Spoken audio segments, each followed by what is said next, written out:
Well, for the last few weeks on France 24, we've been covering the impact of Europe's deadly wildfire season. And now we're going to talk more about prevention and response to these disasters. For that, we're joined by Alexander Held, who is a senior expert at the European Forest Institute. Thank you very much for your time here with us on France 24. I'd like to start by asking you, what can European authorities, and specifically the EU, do better to prevent these disaster fires of this magnitude?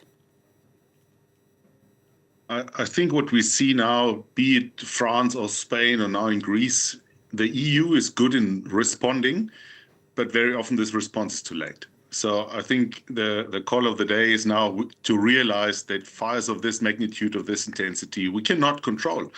And the only thing we can do is act before the fire and not accept, like the report now, that helicopters crash, people lose their lives. And we must say this is unacceptable, and we have really to shift our focus. And what about politicians in these cases? We know that there are elections coming up next year in France, for example. When we're faced with these kinds of disasters and this climate crisis, response might be something that politicians will focus more on rather than prevention. How can we get this message across that prevention is better than cure? You see the attention that the symptom is getting, the flame. Every camera, every report is showing us the symptom, the flame. It's not addressing really the causes, and it's not really addressing the prevention. And this is just like the media interest is like, it's very similar to the policy interest. Prevention is invisible. It's not a good story. And putting this in context of election, it's maybe a bit too simplistic, but yes, it is more attractive for policymakers to make decisions where you see something immediately, like a new helicopter, but you won't see a big difference of impact with another helicopter or another 10 helicopters. You would see an impact with 100 more shepherds and 1,000 more goats, but this is not attractive. It's not like a flame that pulls your attention and our attention as well. So tell us about the kinds of things we can do to prevent fires like this then. The importance of land management, for example. What does better land management look like when we're talking about preventing these fires? Well, first of all, we have to accept that fire prevention does not mean there will be no fires. Under these weather conditions, there will always be fire. So we have to accept the fact that there will be fire. The big question is, what can we influence? We cannot influence the weather in the short term. We should in the long term. We cannot influence the terrain that we're seeing these fires are burning in, but we can influence the availability of biomass, of fuel, the structure, the fuel moisture content, the availability, the continuity, the type of fuel. And we have a big toolbox of different nature-based solutions to modify these characteristics of fuel for a fire, be it re-wetting, be it grazing, be it controlled burning, be it close to nature forestry, be it organic farming or small-scale farming. We could also think about tourism. What products are we consuming as a tourist? Are they locally produced? Is our tourism supporting local farming or not? So everything has impact on how we treat the land, and now in return, how the land is treating us back, if you wish. Everything has an impact. You mentioned controlled burning there. Indigenous communities, like in Australia, for example, they've long practiced those strategic prescribed burns. Is that something that really is practiced in Europe? Is it suitable for all kinds of forests that we have here?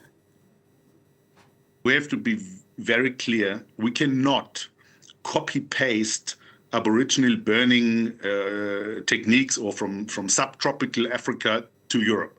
However, in many places in Europe, our ecosystems, our landscape is adapted to disturbance by fire.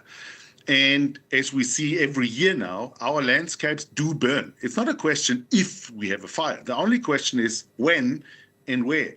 So if this is the only question, then I would argue in ecosystems that are tolerable with fire disturbance, we should, instead of waiting for the disaster to happen, like we've seen now several times in a matter of weeks in Europe, we should be brave enough to decide, okay, then we decide when it's burning, where it's burning, what intensity, what area.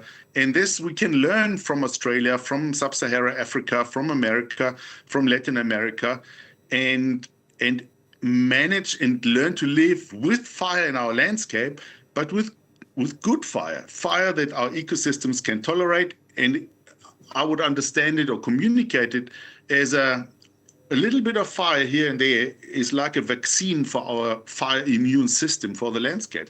So I think, yes, we have reached a time in Europe where we should roll out prescribed burning programs where it is suitable, but on scale, on real landscape scale, and not, in some research project and call it strategic. It won't work that way any longer. So what do you make of what EU leaders have said in the wake of these fires?